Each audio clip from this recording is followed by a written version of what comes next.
Ladies and gentlemen, welcome back. Hope you have enjoyed the refreshments and made friends with our speakers and fellow participants. We would like to invite Professor Huang Yu, Dean of the School of Communication, to give his opening remarks for the forum. Welcome, Professor Huang.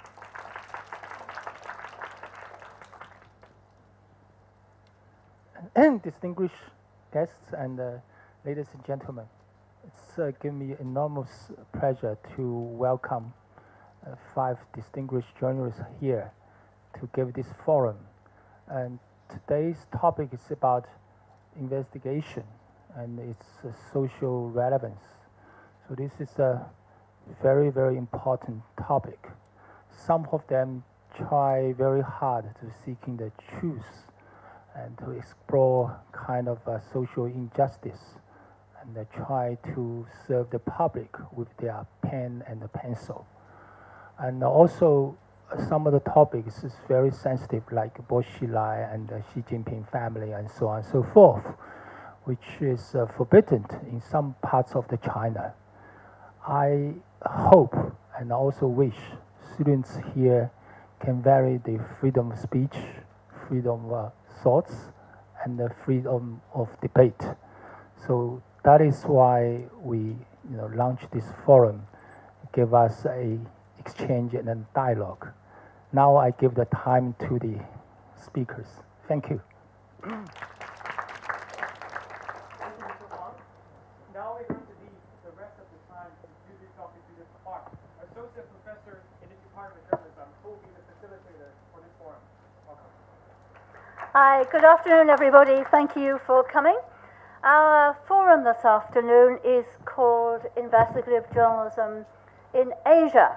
Quite a strange animal, a bit like SOPA, and in a different way. I have to say that, 10, 20 years ago, I wouldn't have thought I might be sitting here talking about this thing, because it seemed in the 1990s as if investigative journalism or even in-depth journalism was disappearing in Asia. The Cold War was over, the focus moved to Europe and then the Middle East, and a few governments in the region lifted any press controls. Hopes for press freedom in many places were dashed. Forest Economic Review and Asia Week both closed eventually. The print media were receding as the internet rolled through, and foreign correspondent numbers went down and down and down. And you can see that at the FCC. More non-correspondent members moved in. But to borrow a phrase, investigative journalism is dead. Long live investigative journalism. The SOPA Awards have provided a platform for the best in Asian journalism to be honored and highlighted, and today's guests show that the profession is not only alive and well, but also kicking with some strength. Part of the turnaround has to be to do with the internet, which has opened up vast swathes of information, but also has changed the form of journalism as we knew it. However, nothing has changed the need to be there, for journalists to be at the scene, which is how our 5 guests have served us in the news from the front line. Human rights abuses, abuse of power, corruption, high and low level, still exist. They've not disappeared, and journalists are still there to expose them and tell the story to the world. 2 of our honored guests cover China, 1 covers Hong Kong, and the other 2 are based in Southeast Asia. This gives us an opportunity to hear about a wide diversity of experience in covering in-depth and investigative stories in the countries of the region. What are the obstacles they face when covering these stories? How are they different from other places, and how are they changing? And how are journalists working their way around these obstacles to get to what's really happening and tell us, the public, what's going on? They're continuing to do what the media has done for hundreds of years, and they are continuing to do it very well. I'm going to ask each guest to speak for about 5 minutes and tell us about his own experience of the difficulties facing him in his work and about how these difficulties are being overcome. And it would be interesting while we're doing it, for each to address how the internet is making life easier or more difficult for them. After that, we'll move on to a panel discussion and open up to questions. But I'd like now perhaps to ask our guests to speak one by one. Who's going to start? Haven't thought about that. Tatara, would you like to start? Oh, okay, we'll go from that end. So this is Tatara Mai from Cambodia, Phnom Penh Post, very well experienced journalist. Good afternoon, ladies and gentlemen. Like I just talked about my own experience in Cambodia. Like in Cambodia, for investigate journalists, it's very rare, and just a few journalists that dare to do on investigate story, because when some they try to do investigate, they will got written, and some was killed along the way. And also, like I have my own experience when I try to investigate about the illegal logging. So we went to the field to investigate about how the people cut down the tree and they bring rosewood to another private company. So the military police that they have their own right to protect all those kind of trees, but they do not protect it. They protect the company and they're looking for me to kill. So it's very strange for my Cambodia. And also when I try to do another story about the EL's economic land concession, we also face a problem with the company, because the economic land concession is very big impact in Cambodia. All the companies, when they get the license from the government, they cut all the tree, and also they take over people land, and affected people have no land, have no home. So, and then Prime Minister decided that they stopped to grant economic land concession to private company. After he speak, he grant about 17 company. So when I tried to follow what he did, I got one warning from Prime Minister, and they published my name on the newspaper that belong to the government, and also to the TV media. So some of people think that I will not survive, because my name is spread in the country. But why I'm not scared?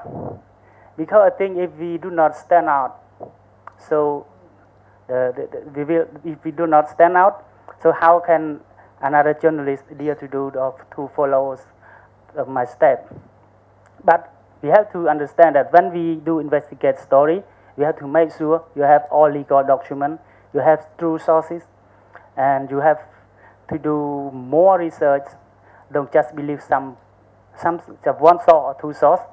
You go by your own. You go by deep in the place that you want to go.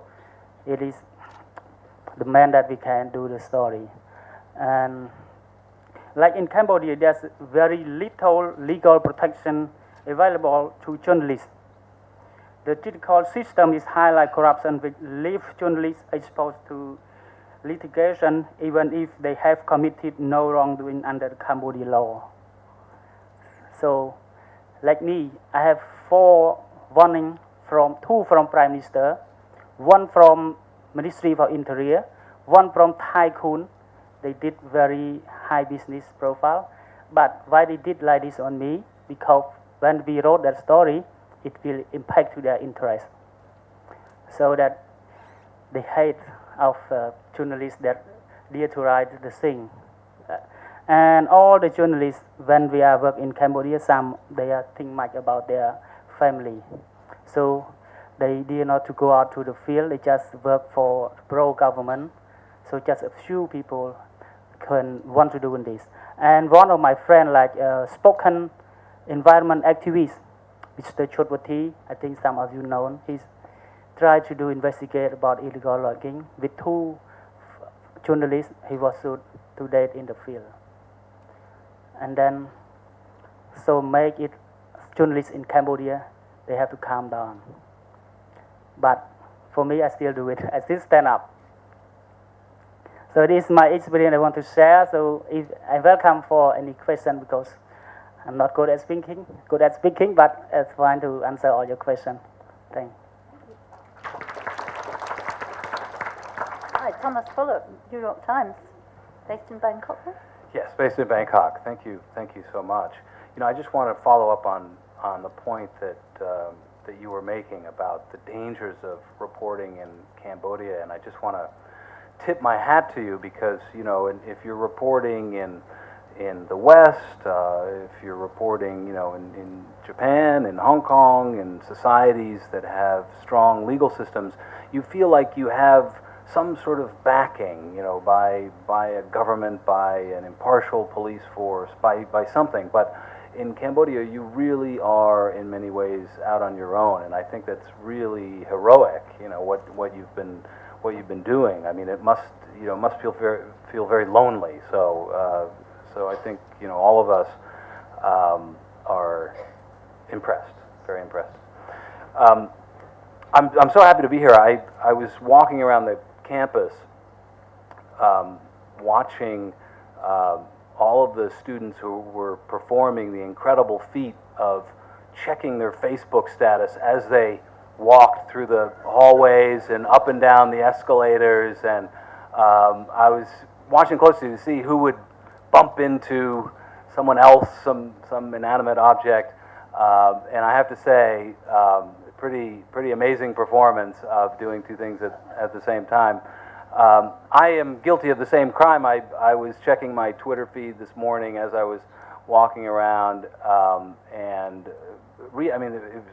you know, my boss is in the room, so I shouldn't tell you that I was reading tweets from San Francisco about someone who just broke up with her girlfriend, and she did it on Twitter, and I thought, wow, this is really the social media age. You know, it used to be you'd have to call someone to break up, or at least meet with them in person, or do so. But now you could just break up with them on Twitter. And so I was thinking, you know, the importance of social media in reporting is enormous. But to follow up on Judith's point, there's no substitute for going somewhere, for knocking on the door of the wildlife trafficker, of, you know, driving past the house of the tycoon and maybe knocking on his door of as we say, shoe leather, you know, of really of opening your ears and eyes in ways that social media cannot do. And I think specifically to a story I did earlier this year about a wildlife trafficker in Laos, and I had tons of documents showing that he was trafficking in tigers and pangolins, little anteater-like creatures, and elephant tusks, you know, ivory, and rhino horns. And it was an incredible case where there was a trial in South Africa that mentioned this Lao trafficker by name. His company had showed invoices of him receiving ivory from Africa. I mean, the audacity to actually send by FedEx or DHL ivory to your home, and not even be afraid that you could have you would be arrested. And of course, he had reason not to be afraid because he lives in Laos, and Laos is a very lawless place. But I had all these documents, and I had an open and shut case, except I wanted to go see where he lived. I wanted to talk to people in his neighborhood. I wanted to make sure that all of this was real, and so I drove from Bangkok up to Laos and went to the address in the invoice, which was in the South African trial. These were rhino horns and that he was procuring and then sending them on. And I just walked up to the house, and there was a man doing some work on the house. I said, so, I want to speak with Bichai Geosawang. Is he here? No, he's moved. Okay, first important thing, you won't find that on the internet that he's moved. Go down the road about an hour and a half, and then you'll see this little tea shop, and then take a left and go 8 miles down this dirt road, and then it's around there somewhere. And so went down the road, and got to this compound in the jungle, and there were, steel gates and concrete barrier around, and knocked on the door. Hello, is the wildlife trafficker home? And the security guard answered, and I said, "Hi, I'm here to, meet Wiche Gelsawan. Is he around?" And the security guard said, "Oh no, he's just left. I'm really sorry, but have you come to see the tigers? Or is it the bears? Or is it the pangolins?" And so I had a conversation with him. I said, "Oh, so where are they exactly?" He said, "Well, they're just back there. There are all these cages, and and so that's confirmation more than anything you can get from social media or the internet. So I just wanted to sort of emphasize that point, that here we are in an age where we think we can have a reading of the world from Twitter and Facebook, but we need to put it down. We need to turn this off, once in a while, and go see for ourselves.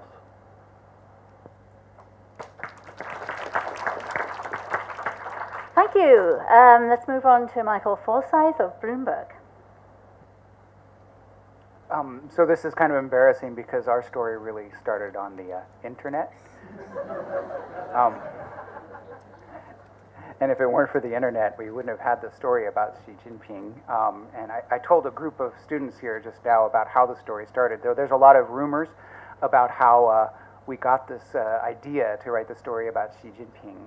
There's a very famous media tycoon who most of you have heard about, who told a senior Bloomberg News executive before publication of the story that there was this rogue PLA general in Beijing who is shopping around a whole binder full of documents about Xi Jinping's family wealth. And all the foreign journalists, including, of course, Jamil and everybody, had rejected this because it was clearly false, except for one bad journalist, Mike Forsyth from Bloomberg News. And Mike accepted the documents, and he's written this story. And this senior media mogul was telling a senior media mogul at Bloomberg that don't believe this. Mike Forsyth's a bad journalist, and this is all false. This terrible story about Xi Jinping's family wealth. So I told the class today how it really happened, how really we felt bad because the Wall Street Journal and the FT and the New York Times were writing such wonderful stories last year about the Bo Xilai trial. I was reading everything I wanted to know about Gu Kailai in the Wall Street Journal. And so we at Bloomberg were wondering, how do we get ahead of this story? And it just turns out that all of us love looking at financial documents. We're strange that way. And we also all like each other at Bloomberg, lots of reporters and editors. And so together we started writing stories about the Bo family. And then one day, one professor, in fact it was Professor Roderick McFarquhar at Harvard, I was on the phone with him, and he said, "Why aren't you looking at the other people? Why aren't you reporting about the other Politburo members?" And I was like, "Well, that's a good idea." And so we thought we were going to do a story about Wen Jiabao. And we couldn't find anything because everybody knew about Wen Jiabao, right? But we couldn't. We just ran into dead ends, unlike somebody else. But we built out these family trees, and we had these names of the Xi's family because there's lots of names out there. He's a very famous family, obviously, because his father's a revolutionary hero. And one day we found on the internet these family names popping up in a financial document. And one thing led to another. We found more and more documents on the internet, and then with the State Administration of Industry and Commerce, interviews, the shoe leather reporting too, and we put it all together in the space of about 50 days. But you know what? It shouldn't have been us. It should have been a Chinese reporter. I think if Chinese reporters had the freedom to do these kind of stories, they would have done them a long time ago. I personally think, that the Chinese journalists, and I think a lot of us would agree, are some of the world's best journalists. They have really a fire burning in their heart. They want to make the country better. And so many people came up after our story and said, "I wish we could have done that. I wish we could have done that story." And it's been great for recruitment at Bloomberg because so many people come and say, "I read that story, I heard about that story, I want to work at Bloomberg." And that's the Chinese people. So I think I'm really up here by accident because if the reporters in China were allowed to report on these sensitive topics, that it would have been done, and it would have been somebody from Caixin or Caijing or Nanfang Zhoumo up here on the stage talking about Xi Jinping's family wealth. It wouldn't be me. As far as the problems we had encountered in the story, since nobody had ever really done a story like this, the Time story was months after ours. So nobody had ever done a story like this, so nobody was expecting it. There's a lot of information that was out there, and we were able to put it together. The danger and the problems really came right before publication, when we had to inform the Chinese government that we had this story, and could we please talk to Vice President Xi Jinping about the story and our findings. Needless to say, he declined. But we were told by the government how unpleased they were, and of course you've all read about what's happened to the Times and to Bloomberg after publication of their stories last year. So that was, and you know, so obviously that's when the problems came, not during publication. Nothing like what you described in Cambodia. We just, in some ways, I think a foreign reporter is a little bit more privileged and feels even safer in a country like China than I think a Chinese reporter is. Even though, we may not be as protected as we would be in the United States, I think they don't touch us so much. That would be a diplomatic incident. So I never felt, as threatened as you did. I was just in awe listening to you and the bravery. That you did. So I think for us, maybe for the Times too, it's more of an institutional risk than a personal risk on the part of the foreign reporters. But we're so happy we did it. We learned a lot last year about how to do these stories in China, and I hope there's a lot of people in this audience that can keep carrying the torch and helping make China a better place by disclosing these things. You need to do it. The government's not going to do it. So it's up to journalists to do it, and I think it'll make for a better China, and we all want that. Thanks. Thank you. So the internet has really changed reporting in China in a way it hasn't changed, presumably Southeast Asia yet. So let's hear from the second reporter from China, Jamil Andolini, of the Financial Times. Thank you very much. I'm going to try and speak briefly, but I wanted to outline, I guess, the two main obstacles that I see. One is something that Mike was just talking about, which is the pressure from the government and the problems we have in accessing information or in retribution once we've done certain reports. So just to clarify what Mike's talking about, in case anyone in the room doesn't know, when he said what's happened to Bloomberg and New York Times, Bloomberg and New York Times are inaccessible in mainland China, and since they wrote about the family money of senior Chinese leaders, and so you can't read New York Times or Bloomberg. But not only that, I think Bloomberg and New York Times have had serious issues with their visas. So new reporters are not able to get visas for those organizations.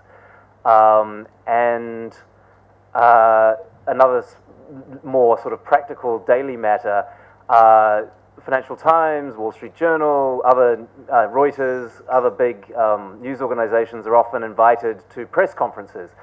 Not the most useful press conferences usually, but still press conferences, sources of news, and you can guess which two chairs are empty at those press conferences for the last year or so. It's the New York Times and Bloomberg are not allowed to come to any major press conferences or briefings such as they are in China now. So clearly there are serious repercussions. Now, I'm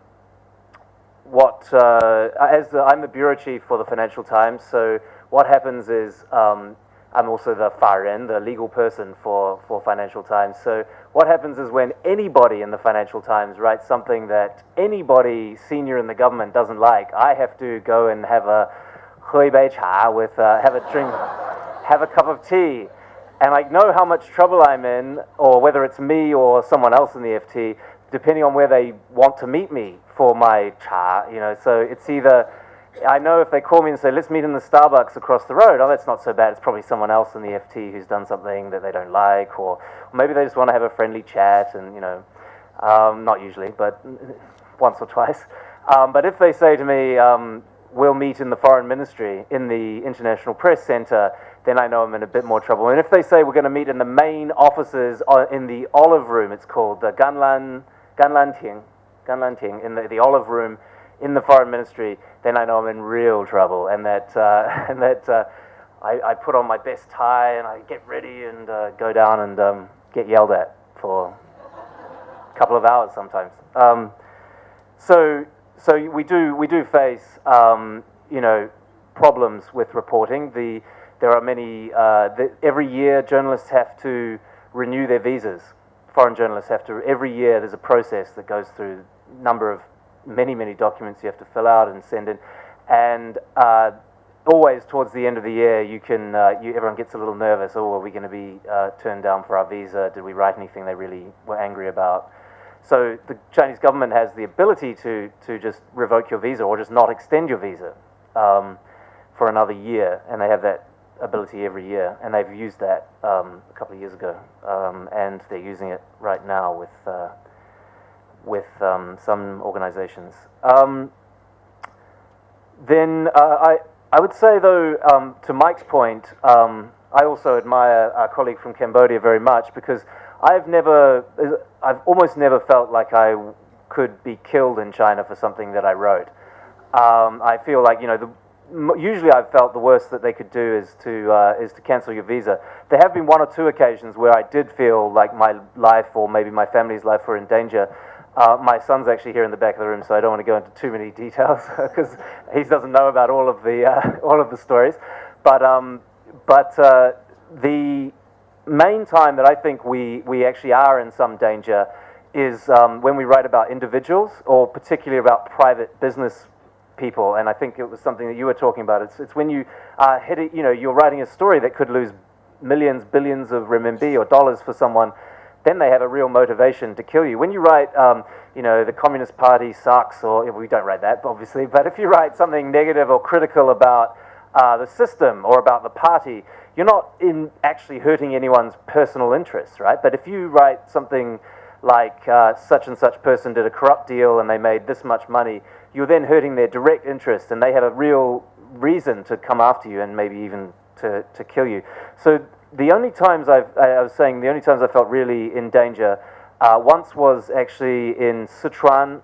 It was 1 year after the earthquake. I went to cover the 1 year anniversary of the earthquake, 2008 earthquake, and we went to a village, and we went in. We had a video camera, and the local Communist Party secretary and village chief and their gang of burly peasant farmers in unmarked cars jumped out and just started punching us and smashed the camera. And luckily, they were mostly going for the camera.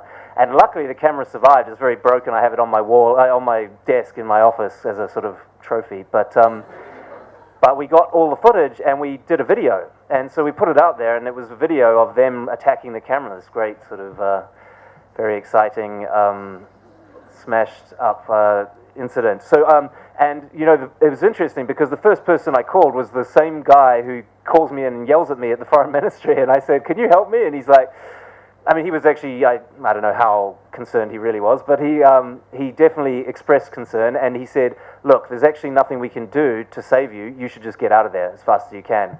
So I called the US Embassy. I'm a US citizen, so I called the US Embassy, and they said the exact same thing. And so I thought, well, probably the best thing is just to get out of here. Because actually, when you're in that situation at that level, there's very little that the system or the central government in Beijing can do to save you.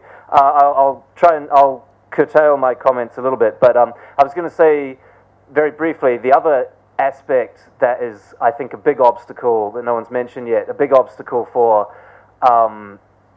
investigative reporting is just the fact that we're now a 24-hour news service. Our organization is talking about becoming, moving to a broadcast schedule, like CNN or BBC. The demands on our time and the demand for just huge amounts of material is just enormous. So I used to come into the office early in the morning, read the newspapers, sit around, maybe go to a press conference or two, stroke my chin and deep thoughts, and then finally at the end of the day, at my deadline, around 6 or 7 in the evening, I would write a story and it would go in the newspaper. and a day later, as an afterthought, it would go on the internet. Now I come in at 8 a.m. and I'm expected to file stories in the first hour or two, and then file more stories and updates and just huge amounts of demand, because obviously the web page is endless and there's no strict deadline time. As an afterthought these days, my stories from the web will go into the newspaper. It's sort of a greatest hits of the website over the last 24 hours. And so I think that's one of the biggest obstacles that we're having to come to terms with, is just, especially as a daily newspaper, we just have to produce so much stuff. When would we ever find the time to go and rummage through Xi Jinping's rubbish bin, or go and talk to the, man, if I could go and talk to, if I could convince my bosses to drive to Laos, spend a few days, that would be just amazing. But so, I mean, I think that is really, paradoxically in a way, new media is restricting our ability, I think, at the moment at least, to do this investigative stuff. So I'll stop there. Thank you. Right, so it's quite interesting. There's two sort of different ways internet's helping and internet's not helping. So our last speaker is Mr. Ernest Chi from Ningbo, and he's going to talk about Hong Kong. Thank you for having me here today. So now for Hong Kong. What is the main obstacle for investigative reporting now in Hong Kong? I think quite obvious from the commercial pressure, because we don't have too much investigative report in Hong Kong before. Easy to understand this because pissing off our valuable advertisement customer, and most of them are the tycoon. And I remember the first time we run Property 2009, there was a story about the record sales of Henderson Land. We don't have that client over the last 4 years. No single one advertisement from Henderson Land. Since we run actually, I'm too skeptical for that. That apartment named 39 Condo Row, Tin Wui. And I'm really skeptical how a mid-level residential sale could fringe as much as around 70,000 Hong Kong dollars per one single square feet, which was not only expensive than those units in the peak, but it was a world record, and it broke all the record of mankind history. And can you really imagine 10,000 US per single square feet in New York? At the end of the day, we run that story and we report some of the deals were not real and never complete. But since then, no more advertisement from Henderson Land. So why am I in this business, investigative business, and more and more Hong Kong paper investing for this section? The reason, the answer is so simple, because we have no choice. For decades, Hong Kong newspaper rely on the general news that on the radiology system that allow us to listen to the police channel, the police dialogue. So by hearing the same dialogue among the policemen, it's not uncommon that sometimes the Hong Kong journalists, not policemen, arrive at the scenes faster than the police. But the change came in probably 2004 and 2009 when the police and the fire department decided to change the analog radio system to the digitized accordingly. So that is a vital news source was no longer guaranteed in Hong Kong, and we need to make up the gap. And the crucial thing happens, because I was a financial journalist, it happens must be the September 2008 when the financial tsunami hit the world. So, you know, the Wood of Street was not pretty bad, very bad in Hong Kong. And I think I have to talk to my boss how I keep such a big news team here in the room, so we got to change it. So I set up I proposed and set up an investigative reporting team, only 4 to 5 reporters. So in Hong Kong, it's getting difficult and difficult. Maybe we are not we also do some Chinese story like the Li Wang Ya. We feel dangerous from that. But once the people talk about the main bao and the investigative report, I think they will probably think the illegal structure of the Henry Tong and the CY. It took around 10 months for us to finish it. It's very controversial at that time, at probably second half of 2001 and early of 2012. At that time, Hong Kong is everyone, we have no vote for that, but everyone tried to pick out whether the CE, the new CE will be, is this Mr. Henry Tong or Mr. Leung? Of course, they heavily tipped on in favor of Mr. Henry Tong. And it all start from not my friend's check, from my reporter. He heard the rumors that Mr. Tong's house having a illegal basement. But that's not enough because we have no proof. Of course, that basement shouldn't be exist according to Hong Kong law. And there was a breakthrough, probably early of 2012, when we finally get in touch with a construction workers, several, who work on the project. But for the paper, even for what we call the new media, we show. So we ran a tour bus parking beside Henry Tong's house and took some photo. We pretend to be a tourist, but we didn't satisfy. We worried the photo is not good enough, so we hired a helicopter. But that's not real one. That's a remote control one. So for a bird view of his home, we found there's two funny gas holes underneath the swimming pool. It is quite unusual because gas hole underneath a swimming pool, except a basement, maybe underneath the gas hole. From we almost certain at that time that Mr. Tong is a wine lover and a huge own a huge winery at that basement. But the political pressures come up. Really, many different persons ring to my. I don't know why they know that story. Actually, I didn't run it. And the tension around. But I try to defend the hard 10 months of work of my staff, and I even prepare to talk to my boss that I would probably quit my job if the story turned out to be wrong. So finally, I'm still here. But this year we did Timothy Tang, the ex-CEO of ICAC, who had accused the entertainment fund during his term of office. The fact is, the public get attention for that because we report Timothy like the Mao toy very much, maybe. But our spirit is still on. We'll keep going. Thanks. Yeah, thank you very much. Ernest, can I just ask you, has the internet made any difference to your reporting? Reporting easily, but we get the business difficulty more and more difficult. We used to call some internet website, if they report our story fully, taking the whole paragraph, we call this as plagiarism, but nowadays we call that the Facebook sharing only.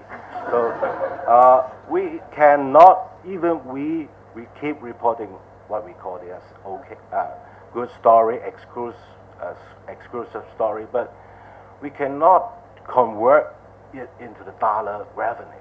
And this is the most difficult time.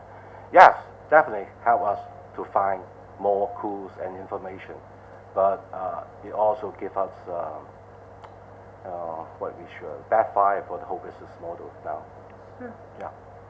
So the internet sort of has a two-way effect, and I'd like to ask Satara and Thomas again. You didn't really mention much about the internet in Cambodia and Burma and Thailand. Perhaps you'd like to address that. How has it changed investigative reporting? Like for internet in Cambodia, we just highlight on breaking news. We did not put our investigative on the headline. So recently it also affected because of the internet and Facebook. So it's faster than we are published tomorrow. Also, we have a problem for selling newspaper.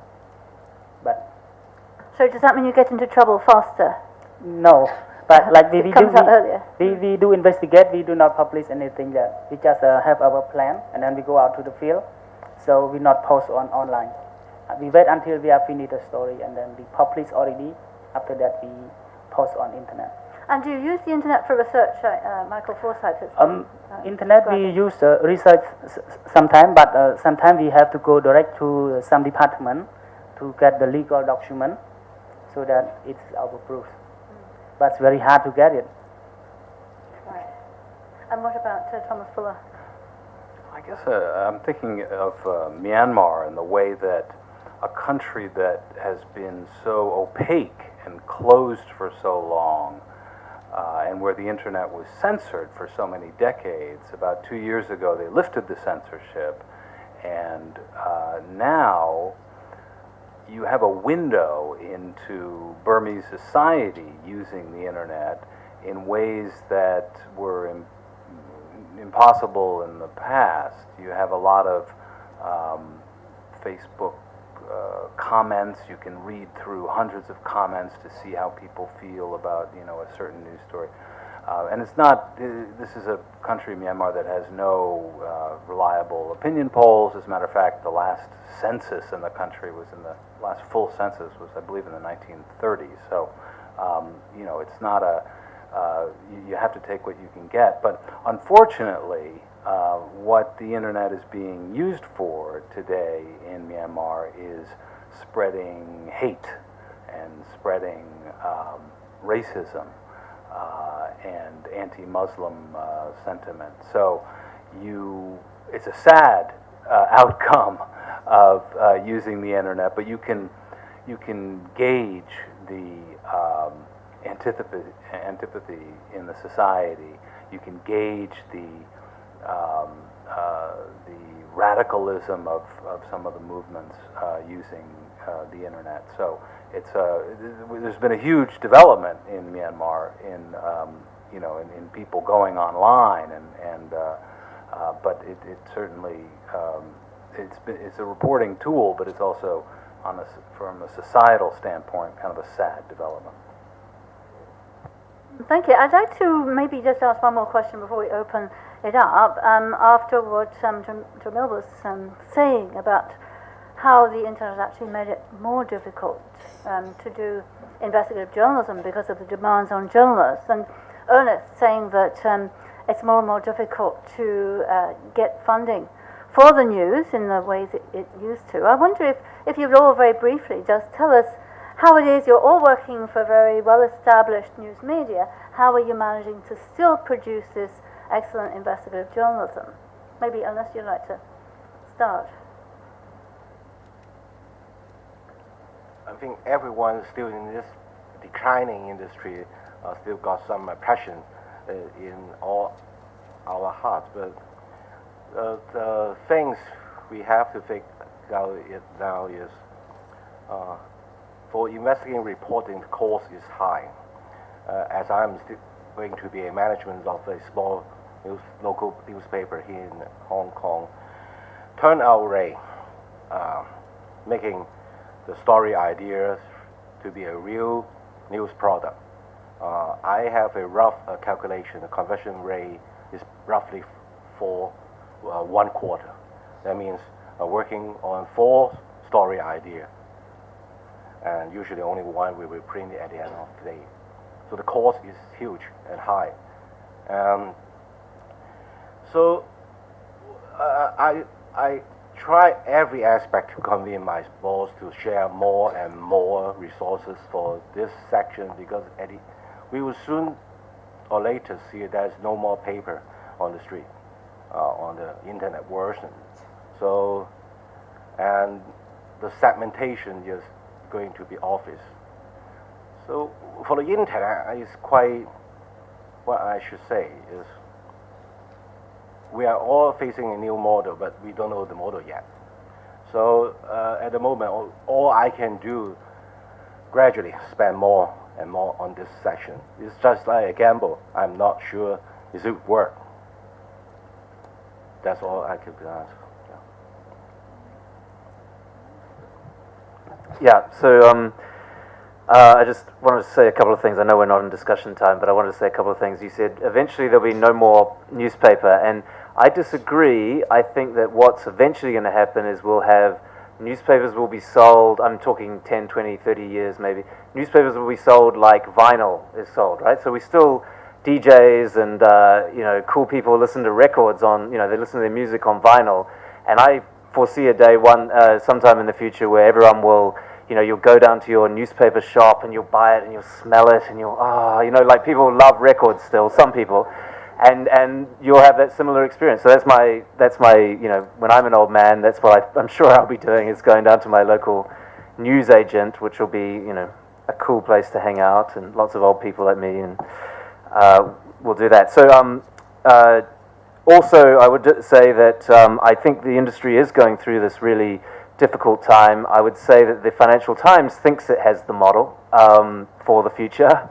We'll probably see in a few years, but we now have, I believe the latest numbers came out, I think they're public, I hope they're public, but the Financial Times now has more than 400,000 paid digital subscribers, and we have something like 230 paid reading the newspaper, 230,000 people reading our newspaper. So that's the largest circulation the Financial Times has ever had in its history. Obviously, people pay a little less for the website than they do for the newspaper, but I'm quite optimistic, and I feel very lucky to work for a company that's, this isn't an advertisement, but I do feel lucky to be working for a company that seems to understand where things are going and is trying to address the challenges in our industry.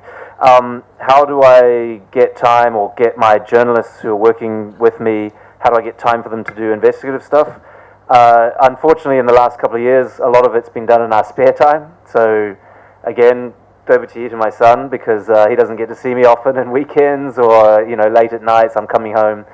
My wife calls me a weekend daddy, if we're lucky, because I will sort of spend the day doing the daily news stories, and then, you know, in the evenings I'll do investigative stuff if I have time and I can still, you know, if I can still stay awake.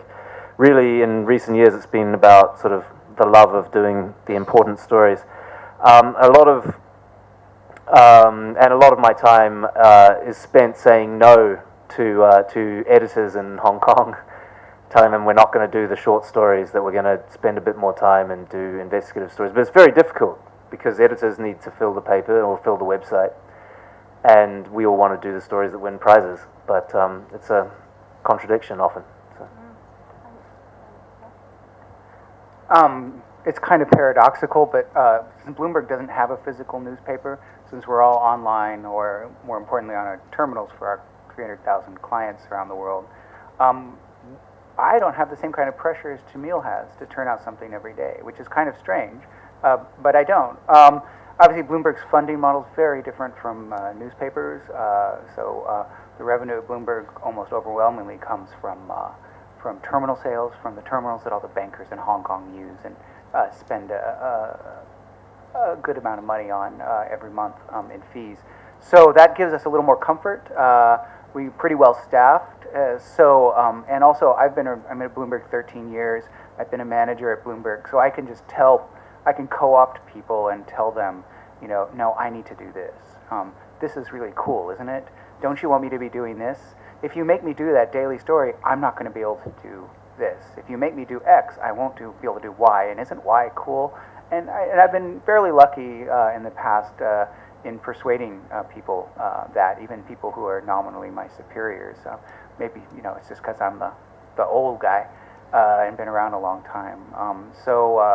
You know, there was a great deal of emphasis at Bloomberg on investigative journalism, which was great, and they gave us about 10 of us 2 months last year, and this is all we did.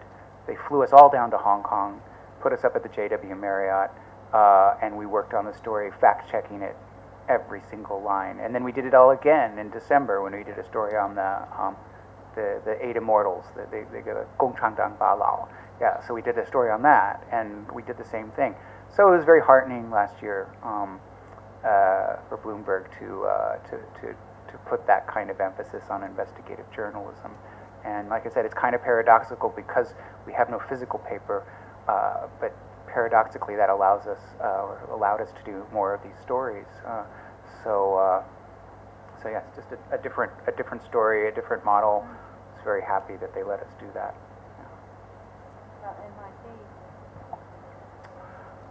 So the question was, how do the demands of the internet affect reporting? And I would say, or jobs, I would say sleep. You don't get to sleep. I mean, you really are online all the time. You're working all the time, and that's what the internet has done to our lives. You nap when you can. I mean, there's no such thing. I have editors in Hong Kong, Paris, and New York. They are awake 24 hours a day, and there's no such thing as getting a phone call and saying, I'm tired, I can't write that story.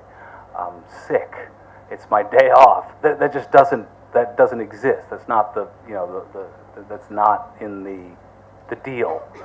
I'm the only person in mainland Southeast Asia, so I can't say, call the other guy. There is no other guy.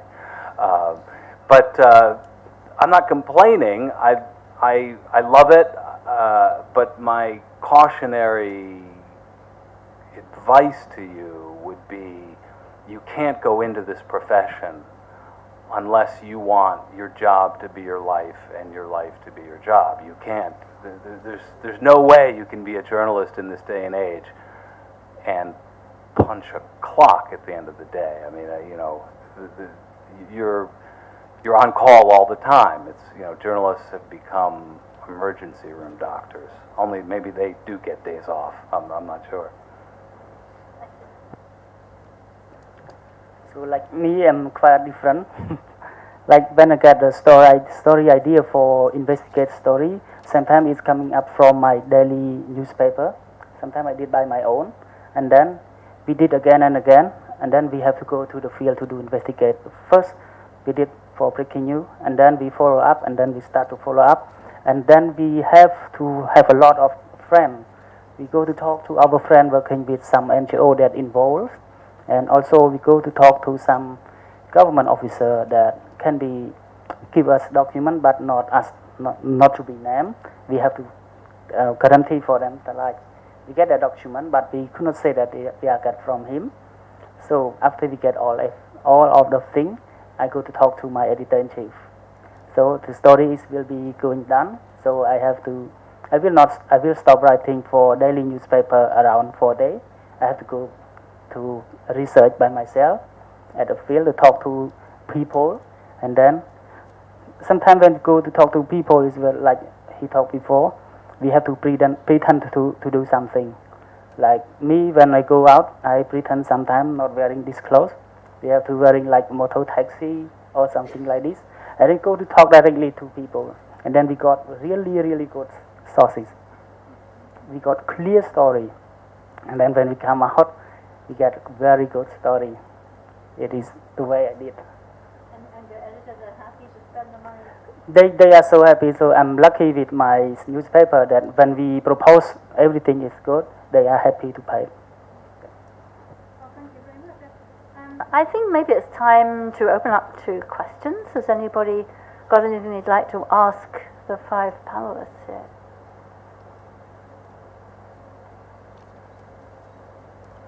Mike? Like I'm talking to my students, I have to tell them, don't be shy. Raise your hand, talk, ask questions. That's why you're here.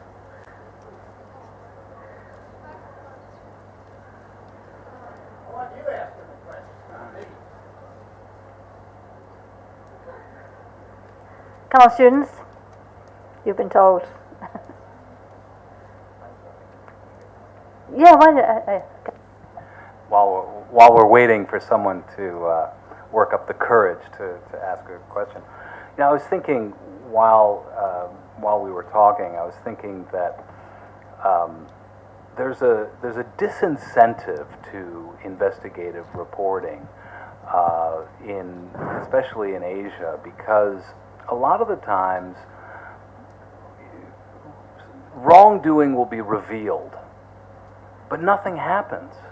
No one gets arrested. As a matter of fact, it's perverse. Sometimes the journalist gets arrested. I mean, I'm thinking of a case in Thailand where, you know, there's a government official who his house was robbed, and the thieves took millions of dollars in cash from his house. He's a government official earning a couple $1,000s a month. So where did the money come from? Well, people investigated it. He's still out free. I mean, there's an impunity in a lot of societies in Asia, which is a disincentive to reveal information in the first place. I mean, you know, you're gonna write something that sheds light on wrongdoing, but the wrong won't be righted. I'm Gladys, and I'm one of Michael's students, and I think the question from me is from most of us that what drives you to be an investigative reporter in China?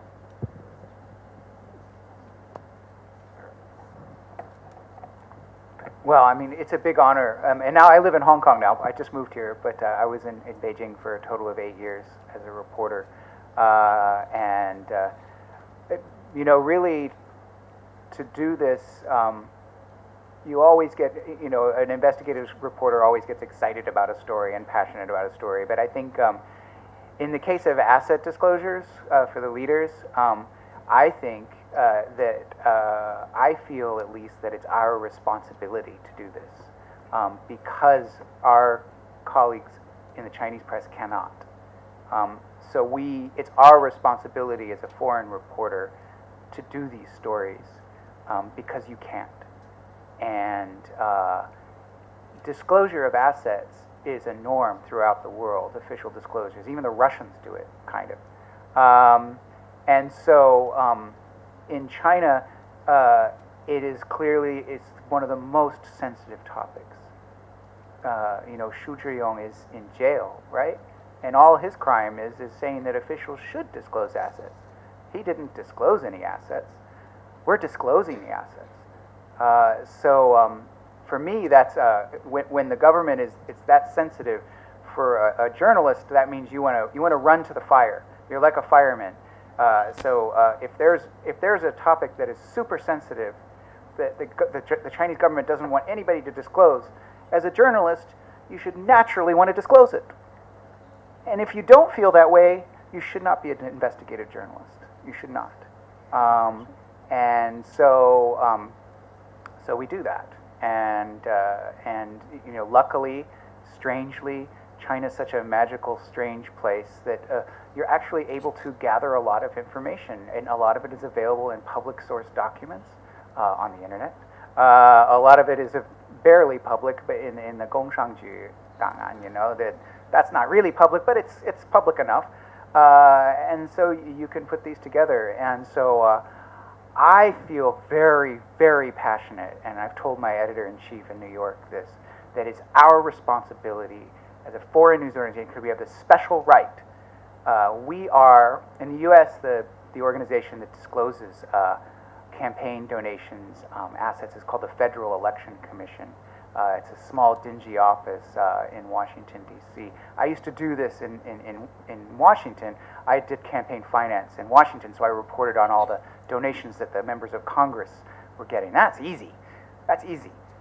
China, it's hard. And I told our editor-chief, we are the Federal Election Commission in China. So if the Chinese government doesn't do it, we have to do it. We owe it to China. You know, China, for Jamil and myself, China is our life. You know, I started studying Chinese when I was 17 years old. I love China. I'm passionate about the country. You know, just like Chinese people, I want China to be better and to prosper in the world. And I think part of that is to be more open, and for its leaders to have public accountability. And so So being an investigative journalist, you can't just be cool and calm and collective. You have to be passionate about it, because sometimes you can work for 6 months on a story and it doesn't come together. And if you've wasted all that time, and it's not really a waste, but it's frustrating. So you need to have that passion. So that's kind of what drives me. Thanks.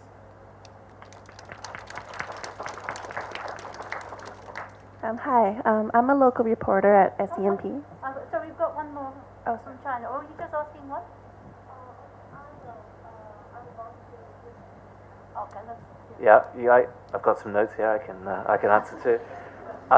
So I mean, I'm very similar to Mike. Obviously, I beyond the professional pride and ambition, of course, I think that everyone who should have a bit of that. I studied English literature, and that was my first degree. And for me, I just love stories. I just love really good stories, like the Borshilai story. I mean, that was just Shakespearean, right? It's Macbeth. It's brilliant. It's got everything. And so I think that I think a love of stories is a very important element. If you're, and the first thing I do is when I get a little tidbit, I can have a sense for what could be something great, because I think, how is that like a Shakespeare play, or how is that like a Ernest Hemingway? Well, not quite Ernest Hemingway. Let's like an Ernest Hemingway novel about the war of whatever. You can identify characters and elements, and I think you need to have a sense of that, a sort of literary sense. But a little bit more personal reason for me what drives me to sort of do these investigative pieces, which could get me thrown out of China or get me in trouble, or at least a cup of tea in the foreign ministry. To be honest, the reason is because, like Mike said, I've given my life to China. I started studying Chinese when more than 15 years ago. I was a little older than Mike at that time, and I've been in China 13 years. My children are Hunxue, they're Chinese. So I want China to be a place that my children want to live in and want to grow up in, right? So I mean, for me, that's one of the main motivations. And I really truly want China to be a better place. I'm lucky. I'm a U.S. citizen, I'm a New Zealand citizen, I can go live in New Zealand, it's a very nice place, right? But I love living in China, I love the excitement, but I also want it to improve, I want to help to make it a better place. So. Oh yeah, and if you like, if you don't mind waiting one. Yes, I think Hong Kong reporter and even mainland Chinese reporter got depression. But the problem is that the pressure for the Chinese story, especially for the Hong Kong reporters, now is much difficult. I sent 2 reporters back to China last September. Is this right? Right, last September. One is a male reporter born in Hong Kong. The other, it actually comes from BU. She is a mainland new immigrant to Hong Kong, and they tried to interview the Li Wangyang sister, and they had been detained for several days. But the problem is that her father in Guangzhou rang me and asked me, is everything okay? I think all our Hong Kong and mainland Chinese reporters got depression, but the problem is they don't have a good support. Especially for those still don't have the Hong Kong residency. So maybe something just for this room, I talked to the Hong Kong government and make a bargain for that. And we have no support from US, Canada, Australia. They don't have that passport. So we make some deal. We don't report that on the sensitive date, probably October 1st. So they release. So the issue is for us. We all here try to defend our hometown here. We really want to run a good story, but the problem for us is more office. So to answer your question for Chinese story, I think the reality is difficult, but we still have the pressure. Okay. Thank you. I think, sorry to keep you waiting at the back there. Oh, hi. I'm a local reporter for SENP, and I have a question about pressures on Hong Kong journalists covering Hong Kong. Surveys by the Hong Kong Journalists Association has shown that self-censorship has been on the rise, and there's been a series of legislations, including changes to the privacy ordinance that puts restrictions on Hong Kong journalists. Any report that could cause psychological harm could land an editor or journalist in jail or fined a significant amount. So on top of what Mr. Shi from Ming Pao has already mentioned about the pressures from advertisers who would pull advertising if a newspaper does a sensitive report, could you elaborate on what other pressures are there in Hong Kong for Hong Kong journalists, and what you think the government or media organizations can do to change that to strengthen the environment for investigative reporting in Hong Kong? It's different. I spent 5 years in Canada for studying. In Canada, the hottest topics now probably is every mental issue. But for Hong Kong people, I think this is the finest time, finest hour, because we are fighting something that the Western people already finished 200 or 300 years before. We're now still fighting for what we call the democratic system. So it's funny, pressure from everywhere. The truth is, not just customer, political. When we're going for some kind of like the district council election scandal story in Hong Kong, but our email get hacked from Shandong. I don't know why some Shandongs are protocols. I just learned from that. So pressure everywhere, getting more and more stronger here in Hong Kong now. So can I answer that? This is true, getting heavier and heavier. Yeah. So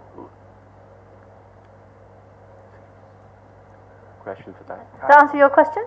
Throw the question back at her. Oh, okay. Sorry. I want to throw the question back at you. It's like, well, the South China Morning Post coverage of China has been fantastic, in the past year. But, and there's so many good reporters there. And so I'm kind of curious, and you don't have to answer this, I don't mean to put you on the spot, but I'm kind of curious why the South China Morning Post has not published some of the asset stories of the leaders. Because I think actually they're much more capable of it than even Bloomberg if they put their mind to it. And the day after the Bloomberg story was published, Wang Xiangwei had an article saying, an editorial saying, wow, Bloomberg has cleared Xi Jinping because we didn't find any wealth in the immediate nuclear family of Xi Jinping, therefore he has been cleared, and that was his take. But I thought that was kind of interesting. But yeah, maybe somebody could answer this. I'm just curious why such a fine, powerful news organization like the South China Morning Post, clearly, the Zhou Yongkang stuff has been amazing. So why can't they do the asset stories? Is it because of what you said? About the advertising, the pressure would be too great. You would think that some of the stuff would come from Hong Kong. It's kind of interesting, but it's not. You don't have to answer. Yeah, sorry, I don't mean to put you on the spot like that.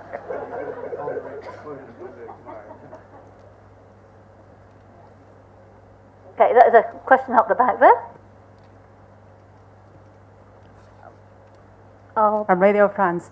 I just want to know, since Ernest had talked about the advertising pressure from doing investigative story on Tycoon, I think the pressure from Bloomberg or Financial Times should be much more in this regard.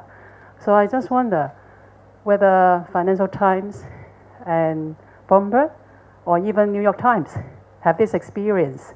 If not, is it because of you have not done such story?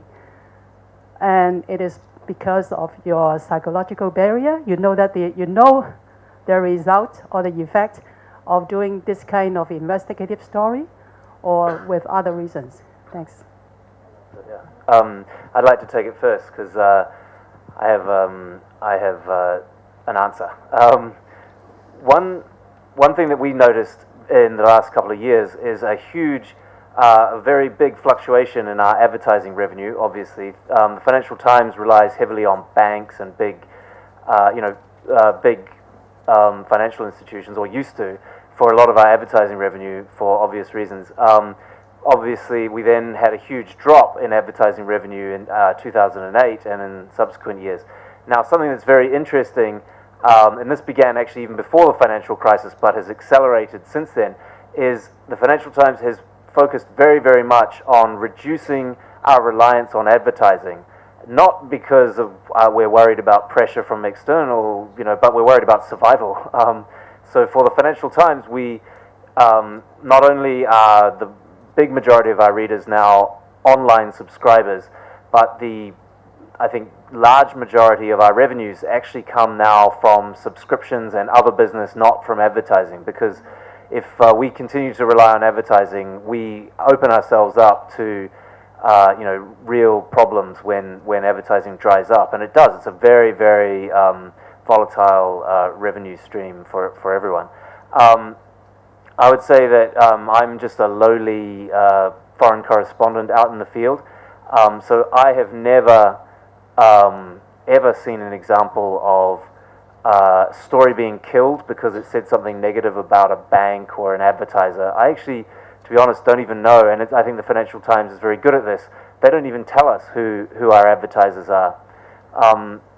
There is one occasion that I do know of where we wrote, every year we write this China special report, and one year our big advertisers that year were Bank of China, Agriculture Bank of China, and another big bank, I think, and they had their advertisement on the front page of this China special report that said, "How long can China last?" or something like coming collapse. Not quite, but the story was very much about sort of the end of China. And I know for a fact that advertiser decided they were not going to advertise with us anymore. But I can tell you that every week the chief editor sends out a notice saying what he thinks the best stories of the week were, and that special China report was the number one on his list of what he thought was a model report. I mean, maybe he's not reading the advertising reports either, but he thought it was a model report, how special reports should always be done. Even though we, I think, lost a big advertiser, he thought that the journalism was brilliant. So I think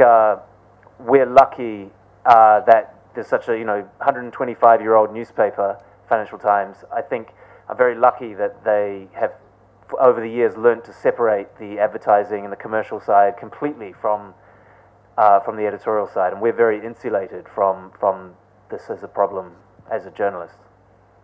Maybe there's someone taking a note of all the bad articles I write about advertising. I'll never be the chief editor, maybe, but because of that. But I don't think so. I think it's very we're insulated from it. So. I was just thinking when you were talking to Emil, why on this stage? Here we are in Hong Kong, but why are there American and British publications talking to you? And I think it's because it's a question of institutions. The New York Times goes back more than 100 years, Financial Times goes back. And there is such a strict rule that business does not affect coverage, that the business side does not affect what you write. It's an ironclad rule. I mean, I've never been told, don't write this or that. And a few weeks ago, I wrote a story in Thailand that resulted in a $150,000 contract being canceled. One story, $150,000 of revenue lost. The institutional strength, I think, is being challenged, more than ever before because of financial difficulties. But if you forsake that very essential rule of, writing how you see it without being influenced by business, by money, then the collapse of journalism comes a lot faster. So just a thought when you go into journalism, that I think it's the cardinal rule that you just can't. You need to keep the business interests of the publication separate from the writing. Otherwise, the publication doesn't last. Yeah, and that's why the advertisers want to advertise with the New York Times and Financial Times, because they know that these are the credible. I mean, people read us because they know we're not being bought. Our coverage can't be bought. So they read it as, they trust us as sources of news, and because so many people want to read it, so the advertisers want to advertise. I mean, in the end, that is, and you know that the moment there's a suggestion that you were paid for coverage, or any of your journalists were paid for coverage, that readers will stop reading you and advertisers stop advertising. It's the only way to survive and be a powerful, strong brand is to maintain those standards.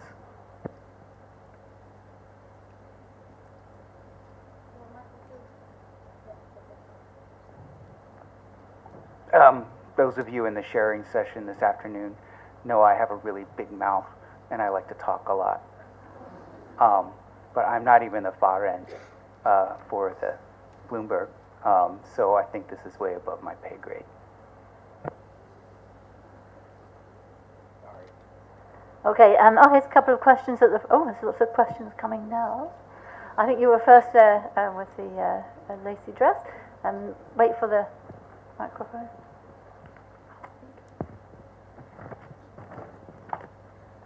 Thank you. I'm curious about the way you get the sources and how do you deal with the information, because I think just searching the internet for information or going to some press conference is far from enough to doing the investigative news report.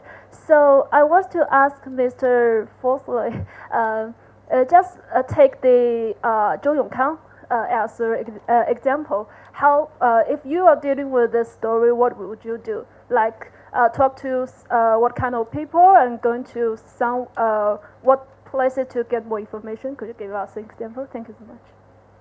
I mean, first of all, I don't think reporting on Zhou Yongkang is very dangerous. No, that you laugh, but it's clear that Caixin has reported it. Therefore, we know that it's okay. Just like it's kind of okay to write about Bo Xilai.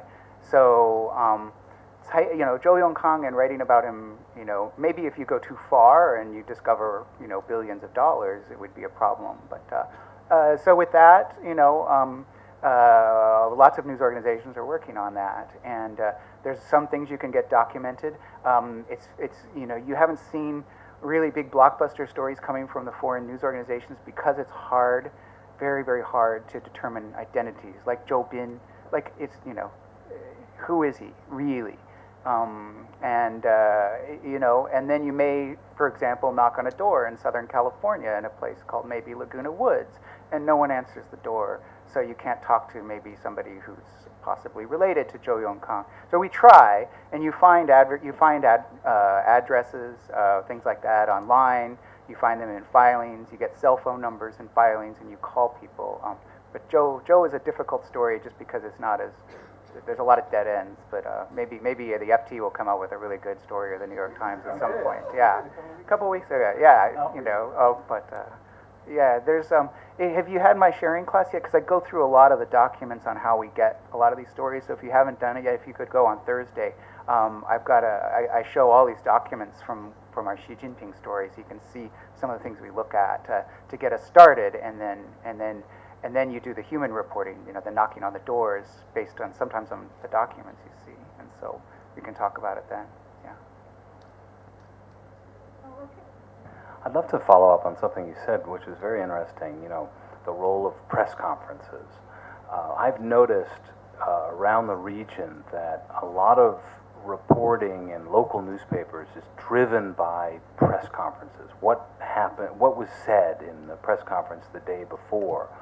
And I find that model flawed and kind of lazy because it's the initiative of the person who is giving the press conference, the company or the government, and it takes a lot more work, but if it's your idea, if it's your framing of a story, and if you're contacting the company or government and saying, I want to know, this or that, then I think you control the dialogue more, the story more, the narrative more, and it's more useful in some ways for society. Now, of course, there's some press conferences that we all have to go to. If there's a scandal or something, that's the appointed time when everyone hears certain news. But there's definitely a trend across Southeast Asia, where I know best, of newspapers looking very similar, all the newspapers looking very similar the next day because everyone has gone to the same press conference.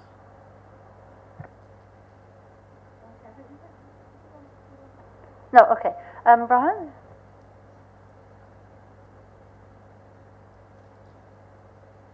Question for Mr. Forsyth.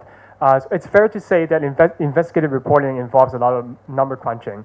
Let's say if you're doing an investigative story in China on like a finance-related story, and you have been given two sets of figures from two credible sources, say one set of figure from a government source and another one from a well-established market research unit, market research institute in China, which one would you go for? And also they conflict with each other later on, you found. So which one would you go for? So there's a saying, there's lies, damn lies, statistics, and then there's Chinese statistics. And so, you know, it's hard to know which ones to go with, but you know, I always find that with the government figures, you can never find what you're looking for. You know, if you want to know the average square meter of a farm house in Zhejiang province, then the Chinese government has statistics for that. Easy. Really, they really do. The average per square meter area for a farm in Zhejiang, they have that. Can anybody tell me what China's divorce rate is, though? Can anybody? Do you know what the divorce rate in China is? I've never seen a published figure on that. You know, so anyway, I'm not answering your question, but you know, there's ways to build data sets on your own, and I talked about in the sharing session what I discovered, you know, and I should have discovered this long ago, but if you can build a data set of your own, it makes for a great story. So you build the data set and then you wrap an anecdote around that, and it can be very, very powerful. And what I said in the sharing session as well, and if you haven't gone, I suggest you come, is if a statistic looks wrong, it probably is wrong. And you need to, as a journalist, have a sense of numeracy. So you need to know, it shouldn't be a surprise to you that there's 7 billion people in the world. You should know that China's GDP is about 7 trillion US dollars, or about 53 trillion renminbi. You need to have the sense of proportion. So when a company like Grant Thornton says that 51% of senior managers in China are women, and you're Chinese, you should know that that's false. It's just false. And you as a reporter can make a great story, and I showed you all how to do this in the sharing session, showing how false it is and making a far more authoritative story as you as a journalist by making your own data set through available public information that is far superior to what these so-called American and European like consulting companies can do. You actually have the ability to be far more credible and far more authoritative than these foreign organizations that people, journalists, slavishly write about. You know, when they come out with these numbers. So I don't know. I'm kind of preaching there, but you know, I hope I answered the question. Yeah. Now, both Robin and I give classes in which, and the others do as well, in which we address the issue that journalism is largely an enumerant profession, and we try and work on with the students here on getting them to get better at statistics. And I think even some of the top journalism schools in the United States now, like USC, are actually requiring students to take a sort of statistics for dummies kind of class, but at least get a basic feeling of statistics so they don't get used so badly by government officials, corporations, even in the United States, much less China. Yeah, and even if you don't know the statistics that well, I've taken statistics and it just totally went over my head. Just know how to do an Excel spreadsheet and know how to do the sum function, and you can do a lot of damage with that, you know. So. Yeah, thanks, Mike. Somebody's got to teach that, though. Okay, one up there, please.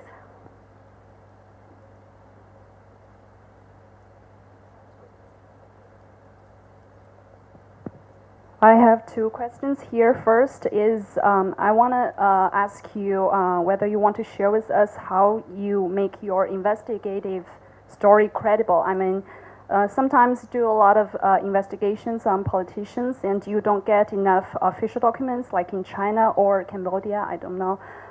You don't get to talk with officials because sometimes they refuse to do that. Even they talk with you, it's standardized political talk. So how do you make all these materials credible and make your story convincing to the audience? And second, about the readership of these investigative journalism, because like Bloomberg and New York Times, you got blocked out of the Great Firewall in China, and you do these impressive and great Chinese investigative story, but the Chinese readers don't actually, most of them don't actually get to read it. And what do you make of that? Thank you.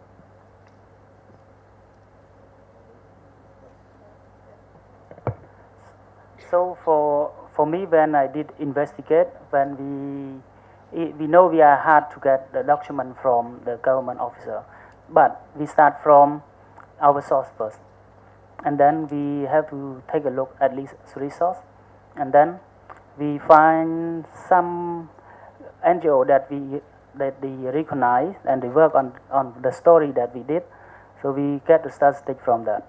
And we try our best to knock the door in front of the government officer. We go again today, not success.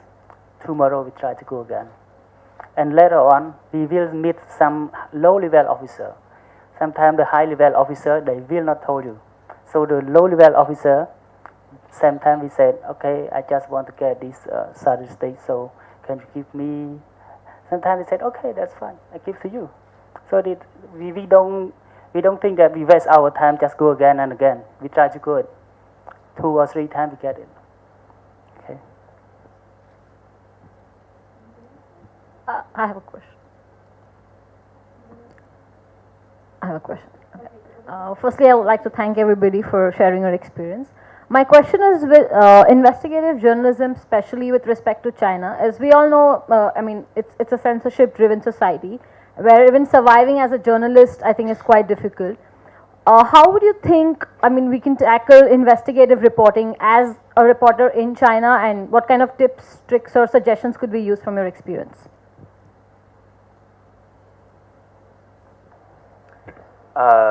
So my feeling is that one of the first things you need to do is understand the language.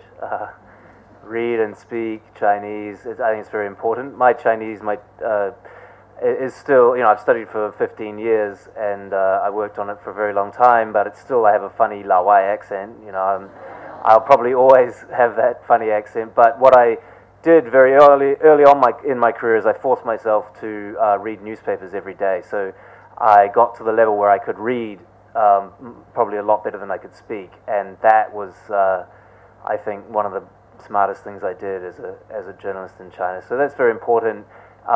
Understanding, I would say that 95% of my meetings now are off the record or on background. I write a bit more analysis and a bit more like columns and things, but I find that it takes years and years, especially in China, probably anywhere else, to build up good contacts, people who trust you and know that they're not going to be on the front page of the newspaper. So I think I made a big mistake early on in my career. I was actually working for the South China Morning Post, my first, second, third job, living in Beijing. I went and met with a quite senior person in the government. He told me all these spectacular things, probably thinking it was all off the record. I went back and I was, I've got a great headline. I did this headline straight away. Got him in a lot of trouble, and he never spoke to me again. And he ended up being even much more important later on. And I realized, I learned from that mistake and from other experiences that it's not about quick headlines. It's not about burning someone. I mean, obviously, if there's a real burning public interest, you should do the story, and there are some times when you need to burn your sources for the public interest, really. But I think if someone's talking to you in confidence, a quick headline will mean that you'll never talk to them again. But if you can, look after them, protect them over the long term, you'll get much better stories. And so I think in the end, it's, as I say, the signals intelligence and human intelligence, and I think in the end, especially in China, human intelligence, the sources who will tell you stuff directly, I find are in the end the most useful, and then you go and check it out and get other sources, but that's where you get the best stories. I would be kind of, I'm a very different journalist, I think, from Jamil. My sources aren't nearly as good as his. He's been in China longer. Just my mindset is different, and I love going through documents. I'm just strange that way. And China is such a fascinating place because there's actually so much there. And there's so much information that's not being processed right and made into stories, journalistic stories. From what's in the SAIC filings and what's even in a bond prospectus, which again refer to the sharing session. We talked all about that today, about the kind of real human stories you can write from a financial document. And it just hasn't been mined enough. I think some people are getting the religion and doing that now. There's so many ways to approach journalism in China. You can't really do the super big stories without what Jamil said was the human intelligence. You can't. You need people oftentimes to confirm things that you suspect. You need to do that. But China's such a rich place, and I mean rich as in there's so many great stories. It's really paradise for journalists, and there's just so much to choose from. Whether you focus more on documents and on-the-record interviewing people, which is the overwhelming bias at Bloomberg, since we're such an on-the-record news organization, or developing amazing sources, which allowed FT and the Journal at times to do so much on the Bush UI scandal last year. So there's just so many routes to go, and it depends on your mindset. You don't have to be, suave and debonair, like Jamil. You can be more like me, and not so suave and debonair and do stories too. So there's two different kinds. It's good to marry both of them. If you can do both, gosh, great. But there's lots of routes to great journalism in China. Have we got any more questions? Oh, okay, again in the blue. I got interrupted because you didn't answer my second question, and I got a little bit petition here that want to hear the answer of the second question, so I'm gonna rephrase it. What do you make of the fact that for two reporters reporting China, that you did all these great stories, but your stories blocked by the Great Firewall, and the targeted audience, the most Chinese people don't actually read your story? What do you make of the fact? Thank you. I would urge you to read www.ftchinese.com. So most of my stories, which is free, by the way, FT Zhongwen is free, and it translates almost all of our stories into Chinese. And some of them are blocked by the firewall, so obviously that does happen. But I think it's amazing in the age of social media. I can tell you, although Mike's story is blocked in China, there are very few well-educated, politically minded people in China who haven't read, including most officials in China who haven't read Mike's stories on Xi Jinping's family money, or the New York Times stories on Wen Jiabao's family money. So I think that people who want to find it can easily find it. They can fanqiang, and they can VPNs are freely available to everybody. They don't always work. They get blocked, whatever. But the firewall has got big gaping holes in it, and people can easily get hold of a lot of what we write. And also for us who are writing in English, we're writing as well. I mean, a lot of Chinese people, I often get comments I get a lot of comments of the ends of my stories, and a lot of them are very critical, and a lot of them are like, oh, it's so simplistic, and we know all that already if it's someone in China. But that's not actually for the Financial Times. Our main audience is not to explain China to Chinese people. Do you see what I mean? Like, Chinese people will often read Financial Times to understand what's happening in Europe or the US, but when I'm thinking about who are my readers and who are the people that I'm writing for, I don't actually,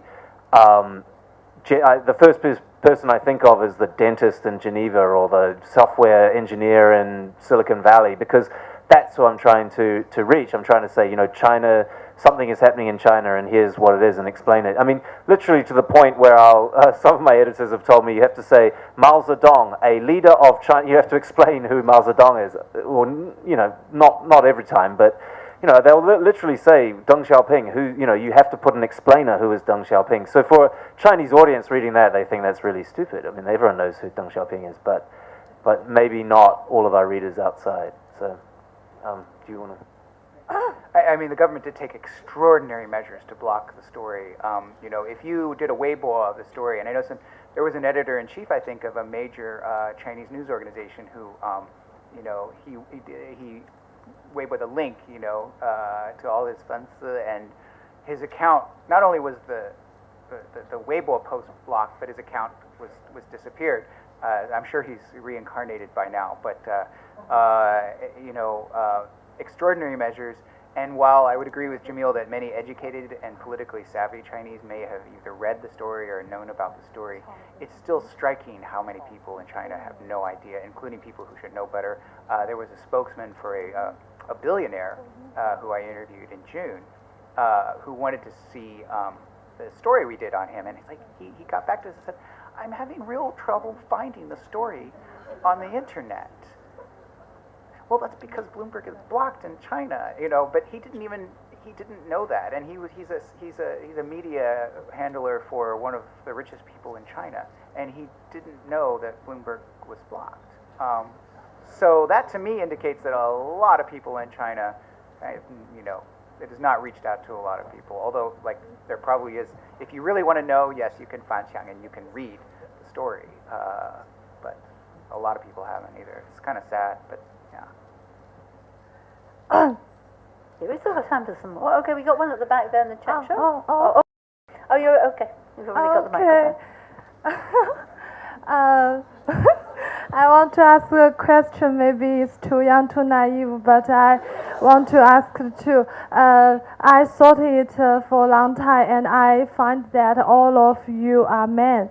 So, did that mean girl is not very promising for this very dangerous career, and you think maybe women have some quality, but maybe men have some quality, but women haven't got it in investigated report maybe. And I think some traditional thought from my parents, they think girl do investigated report is so dangerous, especially some girls very young and very weak like me. So can you give me some suggestion I can learn from men and to do this? It seems like all of men monopolize the SOPA world. Yeah, I want to got it too. I'll jump into these dangerous waters. Half of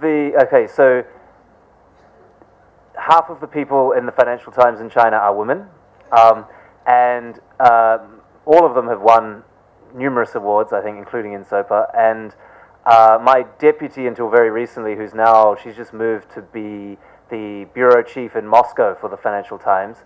Much more dangerous place, I have to say, for journalists than China. She is one of the bravest journalists I've ever met. She speaks perfect Chinese. She's actually German, but she speaks perfect English, German, Chinese. Her name is Catherine Hiller, and one of the greatest, bravest journalists I've ever met, and now going to give Putin some problems in Russia. So it's just a fluke, I think, up here that you've got men today. Jane Perlez, your colleague, who's now in Beijing, won a Pulitzer, runner-up as a Pulitzer. She won a Pulitzer in Pakistan. You know, Pakistan again, much more dangerous than China for investigative journalists. So I mean, I could give you many more examples. Oh, a good one. I was a finalist for the British Press Awards, which is the British Pulitzer, basically, UK Press Awards, and I was a finalist this year for reporting last year, but I was beaten by a one-eyed dead woman who and she obviously was killed in Syria last year, but she won for her brilliant, and very brave reporting. So, there are countless examples of women. You just don't have them. Women investigative reporters. You just don't happen to have them right here today. I would say just very briefly, there were 10 people who worked on the Xi Jinping story. I just happened to be the pretty face up here. talking. But two of the bylines, if you look on the bottom of the story, Natasha Khan, who's in the Hong Kong office, and Dune Lawrence, who used to be in Beijing and now is in New York, were bylines on that story. So it was, you know, there were men, there were women. It was definitely a mix. So don't be bashful. We also know that 51% of senior management in China is women. And the anecdotes don't make a context. So, all right. Anybody else want to ask a question? Yeah, okay, check at the back. Oh, okay, somebody else has got the microphone.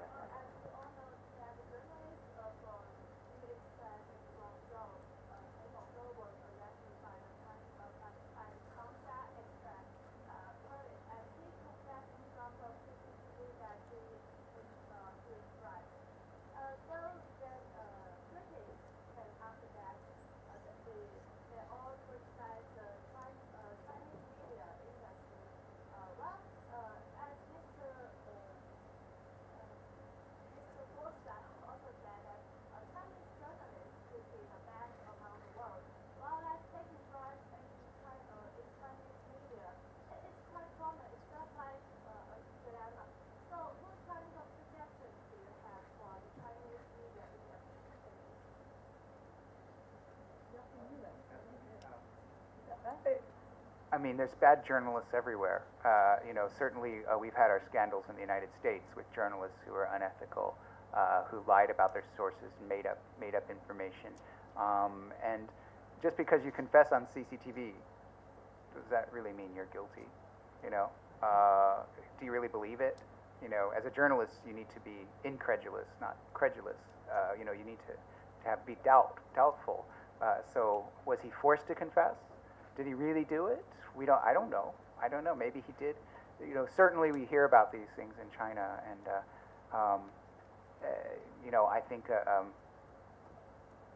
more open media environment is the only way to solve that. I don't know. I don't know what you would do exactly, but you know, there's Huaidan everywhere, not just China.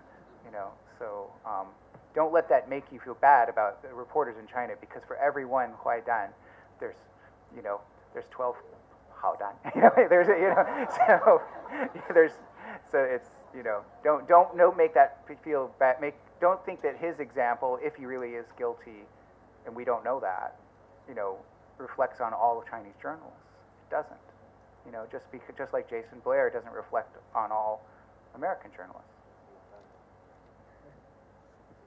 Yeah, I just want to follow up, because you ask a very important, real question. I mean, we know that all across Asia there are pink envelopes or red envelopes that are handed out at press conferences, and some journalists can't survive in some countries on their salaries. This is just part of the whole system. So it's a very difficult situation for journalists. What do you know, especially in a culture where looking someone in the eye and saying, no, I'm not taking your money, is really something that's quite difficult to do. It's maybe easier for someone outside of the culture to do that. I once got advice from a Thai editor in Bangkok. I was working for another paper, and he said, here's what you do. You're interviewing the CEO, the chairman, the tycoon, whatever it is, and he gives you a Rolex, and you've had a very nice interview. So what do? He said, well, you keep the Rolex, and then when the driver is driving you back to your hotel or your apartment, you give the Rolex to the driver.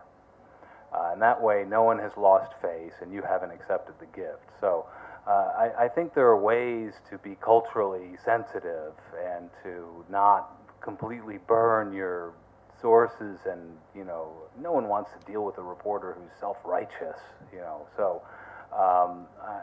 there are clever ways to avoid taking gifts, and you need to find them. Have we still got time? We've got a little bit more time. One very more simple question. question. There was someone at the back there. Oh, okay. One very simple question for every one of you. Would like to know, have you ever cheated when you were doing investigative journalism? And do you think it is ethical, unethical, or acceptable when one is cheating during investigative journalism, like pretending I was somebody, like some government officials' friends or relatives? Would like to hear opinions from all of you. And the other question I would like to address to Ernest, as we all know, the competition of Chinese language newspaper is very keen in Hong Kong, and we have about like 20 Chinese language newspaper in Hong Kong, including the free newspaper. As you point out, Ming Pao has faced some pressure from Henderson some years ago because you have a report on Henderson. Have you ever faced any internal pressure from your advertising department? And would like to know how to strike the balance between trying to take out stories for your paper and try to get more revenue for your paper? And what is the proportion in terms of revenue between your subscription and advertisements? Thank you. Oh, no pressure from sales department. They won't do this way.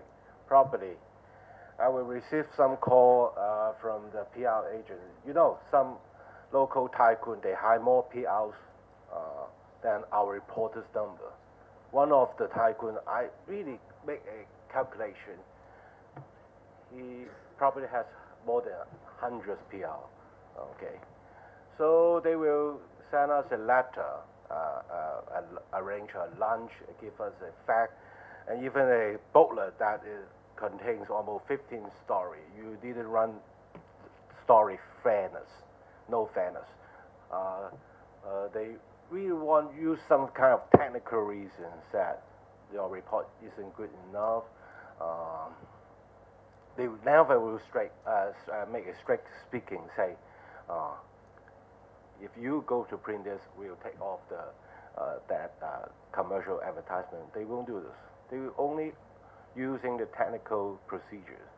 And even my boss supports us, but the point is they have ground sometimes because we run a lot of story around. So Hong Kong is quite a concentrate on 4 to 5 conglomerate, or we should say this.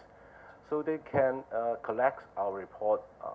Over last year, you run 50 reports about what we call the consortium. So they will use this kind of way, or they will make a legal suit, of course.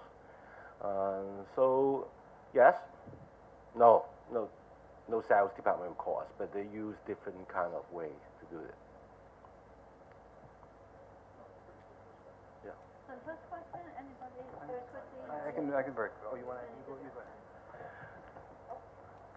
So just say brief about the cheating. I think investigate story could not cheat. If you cheat, you will file a complaint again by the company. For example, I did one story about investigate with the sugar company. That company is owned by tycoon, and those tycoon is close to prime minister. And they did about child labor. So I go to in the farm to investigate with the kid, and I talk to those kids. So if you say that you cheated on that story, so when you publish it, they will file a complaint you to the court. And my story also, when I did it, they also react with me and they issue warning letter to me, but they cannot file a complaint me to the court. Why? I have a photo, I have all the kid quote, so that they cannot do anything on me. If you cheat, you have to face to the law. Okay, just short. I guess quickly add to that. I mean, there are a few sacred things in journalism. I think one sacred thing is if you're going to quote someone, you have to be sure that he or she understands that who you are. And why is that sacred? I worked in Burma, in Myanmar, for past 5 or something years, and it was a military dictatorship until a few years ago. And you could really hurt someone. Someone could really be imprisoned or worse if you quoted them without them knowing where it was going to appear. So I would always sit down in a private place and say, do you understand that I want to use your words in the newspaper, and the government might read them, and they might identify yourself. And I was very surprised in Burma that people were very brave, and they said, yes, I want you to use my quote, even if it's critical, because that's the way I feel, and I'm fighting for democracy. But it's difficult to be very explicit with people because you're afraid they might back out and say, don't quote me, but it's something sacred. It's something very necessary. Just very quickly, so as a British newspaper, we are subject to British media guidelines. British media, it's not actually a law, it's guidelines put together by the industry, but they're very strict, and according to these rules, we're not allowed to disguise ourselves, say that we're someone who we're not. We're not allowed to pretend to be someone other than the journalists who we are. And every year, all of our reporters have to sign, we have to read through all those standards and sign something saying we've read through it. However, there is a clause in those guidelines, and the clause is a public interest clause that says under very exceptional circumstances, only in the overwhelming public interest in which you'd have to bring evidence in court and you would go through a tribunal. In those circumstances, you can journalists, especially in the UK, can misrepresent themselves as undercover. They can go undercover with private, secret cameras or secret recording devices, or misrepresent themselves as not being journalists. But that is for us, we would have to get the chief editor of the whole paper to agree beforehand. So, it's a very, very high standard of what story is in the public interest enough that the journalist would try and get, would try to get information through covert means. Yeah, I would just echo what everybody said already. You always have to identify yourself as a reporter if asked, and when you're interviewing somebody, you need to identify yourself as a reporter so that they know that they're being interviewed. The closest I've come, and I don't think this is cheating in the least bit, if confronted, always identify yourself as a reporter. But for example, when I was doing the Xi Jinping story, we wanted to go and knock on the doors of 3 apartments just at the convention center here, the Hong Kong Convention Center, where the SOPA Awards take place. There's apartments attached to that, and 3 apartments we saw were owned by Xi Jinping's sister and brother-in-law and Xi Jinping's niece, and there's security guards at the bottom. Now. I was there with my colleague Natasha, and we looked like a couple. When somebody opened the door, we walked in like we belonged there. But if at any time a security guard came up to us and said, "Who are you? Why are you here?" we would have said, "We're reporters." That allowed us to get into the building and knock on the doors. We didn't bust the doors open or anything. We just knocked on the doors to see if anybody was there for the story.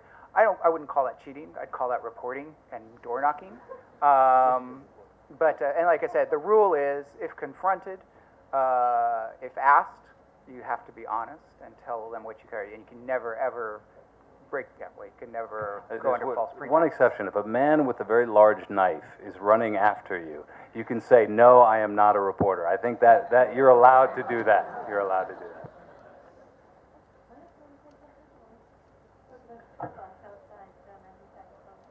I think protecting source is crucial in our daily jobs here. I don't know why Hong Kong reporter getting looks like a spy recently, and I met if one reporter report that source is non-attributed, maybe can we send another reporter to meet that? And because we got to protect him or her, so try to meet them in special place like the mahjong clubs, so nobody suspected we get into.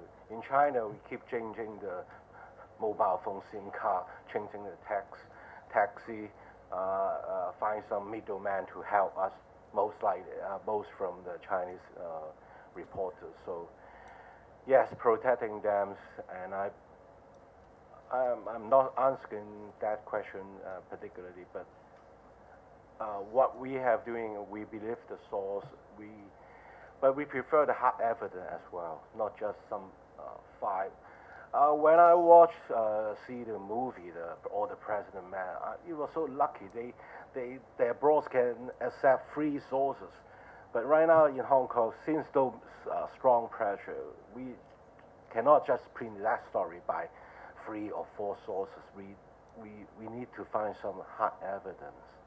So an email or what else. So yes, we only not count on one single sources. Yeah. But sometimes it's different. Let's say the ICAC story. Yes, it comes from the government, but we got to find more evidence. If he or she can provide more evidence rather than just telling verbally. So I think is some kind of way we try to secure and safeguard the quality of the accuracy. Yeah.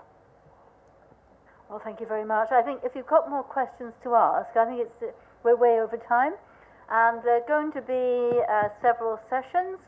I urge you to look in your SOPA HKBU Award Winners Forum book. At the front you can find when those sessions are. Even if it's not your class, you can go along. They're open, so please do that if you're interested in asking more questions. I'd like to thank everybody for coming along. It's been a really good session. I'd like to thank Tom and Christine and CK for organizing it. And I'd like to thank very much our 5 SOPA award winners here who have been so open and responsive to our questions about investigative journalism.